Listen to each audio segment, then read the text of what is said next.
This is your froggy stretch with your contract relax cycle. So what we're going to do, start in our froggy. So for our froggy, everyone's favourite, start in a tabletop, slide your knees apart, and if you're able to, you can bring your elbows to the floor. Sometimes the floor feels really far away, but you also don't want to really stay in your hands the whole time because it will end up hurting your wrists. So what you can do, if the floor feels really far away, grab some blocks, get into your froggy, and then elbows to blocks to fix that. Okay, now that we are in our froggy, we're going to slide out to wherever we get to, wherever it stops. And let's do a few rocks back and forth just to get used to the position. Ideally for our froggy, we're going to get the best stretch when our hips are either in line with our knees or if our hips are slightly behind our knees. While it's not wrong to put your feet together, for this stretch, we're going to go feet in line with knees. So if you look behind on each side, you should see your ankle in line with your knees. All right, we are set up. Let's do the contract part. So what we're going to do now is we're going to squeeze our knees into the floor, just like 60-70% effort, not 100%. We're going to squeeze into the floor. We're going to hold it for about 8 seconds.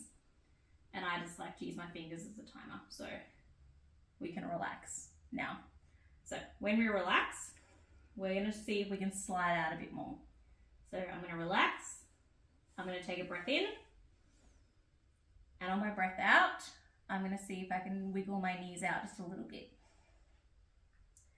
And we'll check our shape. We'll make sure our hips are either in line with our knees or pushed back. Ankles behind knees, and a little bit of a happy cat back. We definitely want to avoid, for middle splits, if that's your goal, we want to avoid that arched back. So we want a little bit of a happy cat back.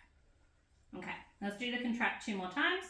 So squeezing your knees into the ground, thinking about using the muscles that you're stretching.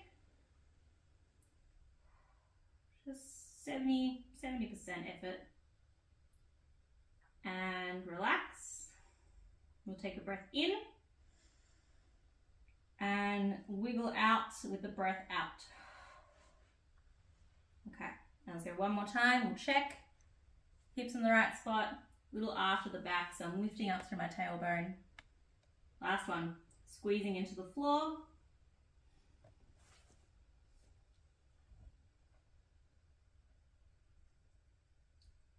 And then we'll relax. Breath in and out. Okay, so you should be at like your end range froggy now. Options are, if this is like really intense, which it might be if you're a beginner, you can come out of it now. If you're more advanced and this is kind of okay, you might want to hang out for another like 30 seconds to 60 seconds, just so you can spend a bit more time in your end range. You could also do a few other drills here, like you're moving side to side. You can practice your chest to the floor drill, or you can, if you're really into it, you can do some lifts at your end range, so some internal rotations. Okay, coming up. So that is your froggy with a contract relax cycle.